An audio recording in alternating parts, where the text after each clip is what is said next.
Orúkọ mi ni Honorable Ọmọọba Abdulhakeem Ọláoyè tí gbogbo èèyàn ń pè ní Ọ̀tá-Òrójú. Ẹni tó bá ti níbẹ̀rù Ọlọ́run ó ti di dandan kéèyàn tẹ̀lé.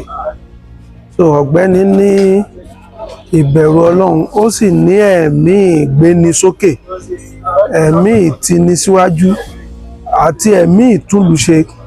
Ẹni tí ẹ̀mí ẹ̀ bá ti dáa tó ṣe wípé gbogbo ètò ẹ̀ ó ní ṣe pẹ̀lú bóò ló ṣe fẹ́ kí bóò lè ọmọlàkejì ó ṣe ga, bóò ni ìdàgbàsókè ṣe máa bá ìlú, bóò ni ìtẹ̀síwájú ṣe máa bá àwọn èèyàn tó súnmọ́. Ó ti di dandan kí àwọn èèyàn tẹ̀lé irú èèyàn bẹ́ẹ̀.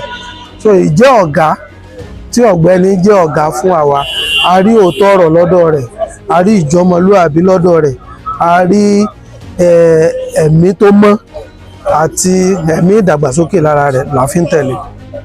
Ètò òbò tó ń bọ̀ yìí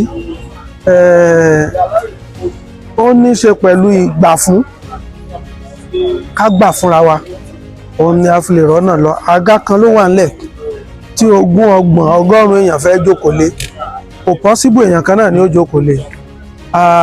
Ìmọ̀ràn mi fún àwọn èèyàn tí a jọ ń ṣe ẹgbẹ́ ADC ó ní wípé ibi tí àwọn adarí wa bá ti sọ pé ká kọjú sí, kán já fi tìfẹ́ tìdùnnú kọjú síbẹ̀, torí pé ọ̀nà tá a lè gbà táṣeyọrí fi lè wà nìyẹn.